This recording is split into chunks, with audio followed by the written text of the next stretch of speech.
the old man, and the bull of the green heart, deep in the emerald belly of the great jungle, where the air was thick with the scent of rain and orchids, there lived an old man named Baruti. His hair was silver as moonlight, his hands calloused from decades of carving wood and weaving baskets. He lived in a hut built of bamboo and palm leaves, beside a stream so clear he could see the pebbles glinting at the bottom. But Baruti was not alone. His closest companion was no ordinary creature.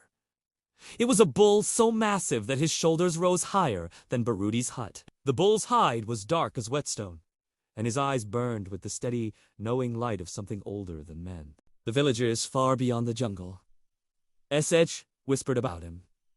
The bull of the green heart, a guardian spirit that had roamed the forest for centuries. Baruti had met the bull many years before when he was still a young hunter. He had been tracking a wounded boar through the undergrowth when a sudden growl froze him in place. A jaguar had emerged from the shadows, muscles rippling, eyes locked on him. Before the predator could pounce, the forest shook with the sound of thundering hooves. The bull appeared like a living mountain, horns gleaming in a shaft of sunlight. One sweep of those horns sent the jaguar fleeing into the trees. From that day on, the bull stayed close, and Baruti never tried to tame him.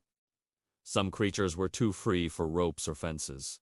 They became an unlikely pair. Baruti gathered fruit, fished the streams, and sang old songs by the fire at night. The bull followed like a silent shadow, feeding on the lush grass by the riverbanks, or wading chest-deep into the cool water. When the jungle paths became overgrown, the bull's sheer size cleared the way, his horns parting vines like a ship's prow, slicing waves.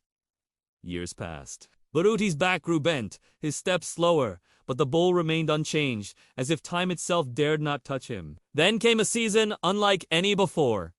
No rain for weeks. The leaves curling and brittle, the streams shrinking into muddy trickles. Animals wandered far in search of water, and the jungle seemed to hold its breath. One dawn, the bull nudged Baruti awake and began to walk into the deeper, darker parts of the jungle where the trees grew so close their roots tangled like sleeping serpents. Trusting his companion, Baruti followed, leaning on his carved walking stick. For hours they traveled until they came to a hidden valley where a spring bubbled from a stone crack, feeding a pool of crystal blue water surrounded by wildflowers. Baruti realized then that the bull had led him, and perhaps all who might follow, to a sanctuary. That night, as fireflies danced above the pool, Baruti sat beside the bull and whispered, "You are not just my friend, old one. You are the heart of this jungle." The bull lowered his great head, and in the stillness, the jungle seemed to agree.